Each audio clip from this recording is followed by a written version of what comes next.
तर जय भीम मित्रांनो, आज बाबासाहेब आंबेडकरांचे नातू भीमराव आंबेडकर सर आपल्यासोबत उपस्थित आहे. आपण त्यांना एक दोन प्रश्न विचारूया. तुम्हाला एक प्रश्न विचारायचा आहे. भीम सूर्य टीव्ही यूट्यूब चॅनलला आज तुम्हाला एक प्रश्न विचारायचा आहे की आज जे तुम्ही अध्यक्षीय भाषण केलेले आहे आणि त्यानंतर आपल्या समाजाला जे तुम्ही मार्गदर्शन केले आहे, त्यानंतर आपला समाज एकत्र येईल का?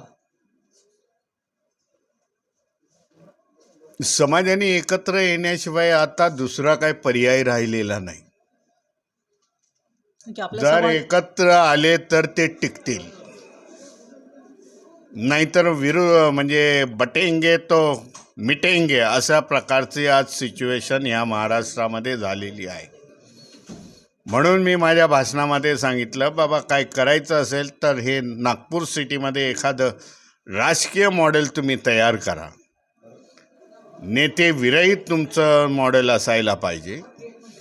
ह्या नागपूरमधले इंटेलेक्च्युअल घ्या, जे राजकीय आहेत, धार्मिक आहेत, सामाजिक आहेत, त्यांचा एखादा ग्रुप घेऊन येणाऱ्या इलेक्शनला तुम्ही सामोरे जा. प्रश्न येतो वंचितचा.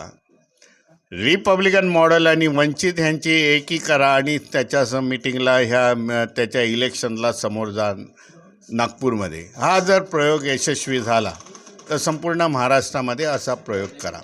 मी ॲज अ भारतीय बौद्ध महासभा कधीही डायरेक्टली राजकारणामध्ये नाही. भारतीय बौद्ध महासभेचं राजकारण होऊ देत नाही मी.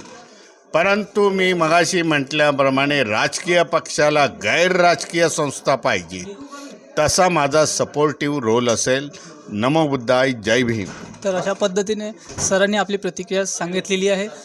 तर मित्रांनो ह्या व्हिडिओला तुम्ही काय म्हणता हे आम्हाला कमेंट्स बॉक्स नक्की सांगा. आणि जर तुम्ही आमच्या चॅनलवर नवीन असाल तर आम्हाला लाईक करा, शेअर करा आणि सबस्क्राईब करा. जय भीम, नमो बुद्धाय.